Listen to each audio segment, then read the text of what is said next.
வணக்கம். இந்த வீடியோவில் நம்ம சோள மாவு வச்சு பிடி கொழுக்கட்டை எப்படி பண்ணுறதுன்னு பார்க்கலாம். இதுக்கு தேவையான பொருட்கள் சோள மாவு 1 கப். சோள மாவு ரெடிமேடாக இல்லைன்னா சோளம் வாங்கி வறுத்து மிக்சியில் நல்லா நைஸாக அரைச்சி வச்சுக்கலாம்.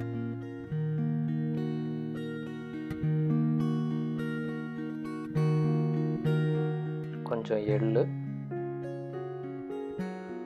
வெல்லம், தேங்காய் திருவி வச்சுக்கோங்க, சுக்கு பவுடர்,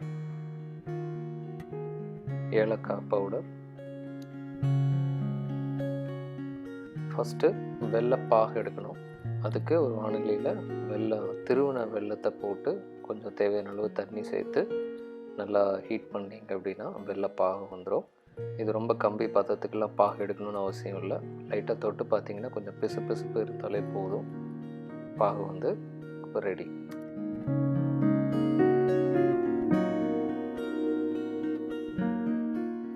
அப்புறம் தேங்காய் திருவில் வந்து கொஞ்சம் வறுத்து எடுத்துக்கணும். கொஞ்சமாக நெய் ஊற்றி அதில் வந்து தேங்காய் திருவுனதை போட்டு கொஞ்சம் ரெட்டிஷாக வர்ற வரைக்கும் நல்லா வறுத்து எடுத்துக்கலாம்.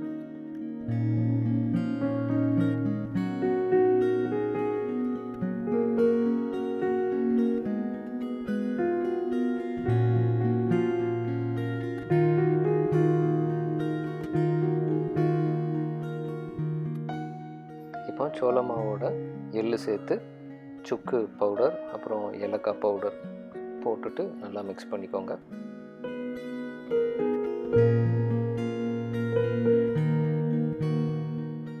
அப்புறம் நம்ம வறுத்து வச்சுருக்கிற தேங்காயும் அதோட சேர்த்துடணும். இப்போ நம்ம எடுத்து வச்ச வெள்ளை பாகை வந்து அதோட மிக்ஸ் பண்ணணும். நல்லா கிண்டி விடணும்.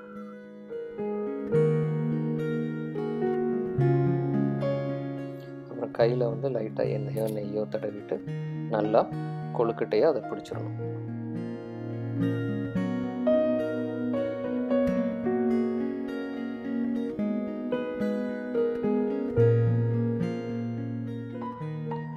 பிடிச்சி வச்ச கொழுக்கட்டையை ஒரு இட்லி குக்கரில் இந்த மாதிரி வச்சு அவிச்சு எடுத்தோம்னா நமக்கு பிடி கொழுக்கட்டை ரெடி.